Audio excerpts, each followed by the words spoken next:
Depuis quelques temps à Bunia, le prix du charbon de bois ou encore braise de cuisine ne cesse de grimper.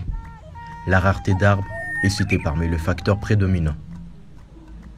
Pour répondre à cette crise, un entrepreneur vert a mis en œuvre une petite installation de production de charbon écologique à base de déchets ménagers et d'autres combustibles disponibles.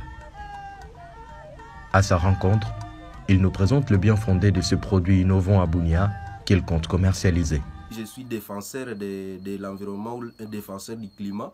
D'habitude, nous luttons contre les changements climatiques. Et pour lutter contre les changements climatiques, nous disons de ne pas exploiter les fossiles comme le pétrole, le charbon et ainsi de suite comme les gaz. Alors il faut trouver maintenant les alternatives pour remplacer ces fossiles, c'est-à-dire nous allons vers les énergies renouvelables, les énergies qui ne peuvent pas s'épuiser. Donc la matière première pour fabriquer ces énergies, ça doit être de matières existantes et non épuisables.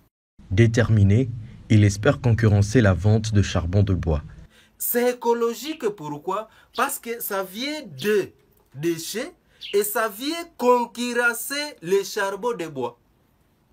Le charbon de bois est trop cher, ceci est moins cher. Ceci ne vient pas du bois, bien sûr ça peut provenir des déchets de bois, mais il y a les déchets, il y a le bois coupé, il y a une forêt déforestée quelque part et nous venons pallier à cela. Dans son installation de production aux outils quasi rudimentaires, il explique le procédé de la fabrication de ces denrées. Je ne suis pas seul, je suis avec une équipe et nous travaillons en équipe.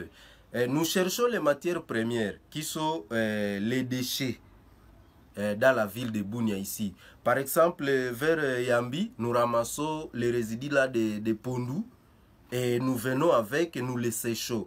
Nous ramassons les résidus de maïs. Et quand c'est encore insuffisant, nous utilisons aussi les sciures de bois que nous dégageons vers, les ateliers de menuiserie.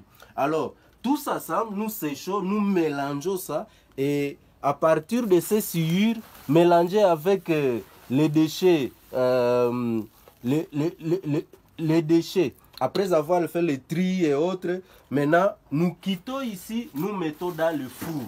Ça, le four, on appelle ça four de carbonisation. C'est notre carbonisateur. Maintenant, lorsqu'on le fait, on doit le brûler, le carboniser. C'est tout un processus qui dure au moins dans qui peut durer dans 24 heures à 48 heures. Ça dépend maintenant du poids. On doit l'allumer. Après l'allumage du feu dans le four à carboniser, il remet le couvercle et laisse le combustible se transformer. Et voilà ce qu'on en obtient juste après.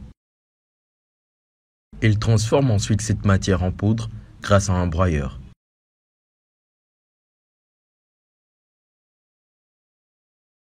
Il place ensuite la pâte dans un compacteur.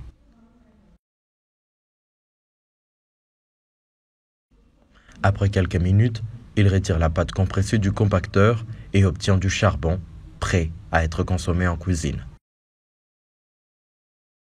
Plus loin, son collaborateur Ajuster développe déjà une machine de compactage électrique pour satisfaire la demande. Cet entrepreneur et son équipe proposent dans les jours à venir une approche communautaire pour la résilience économique de ménages, notamment de déplacés de guerre. Les déplacés de guerre qui viennent de passer par là, ils n'ont pas le moyen. Maintenant, ce que nous projetons faire, c'est quoi? C'est les former à fabriquer leurs briquettes à partir des déchets ménagers, les déchets qu'ils ont. Les moyens locaux, on doit leur apprendre les manuels comme je suis en train de faire ici. En terminus, il appelle la population de la province de l'Ituri à s'approprier cette initiative comme solution durable face à la destruction de forêts, principale raison de changement climatique.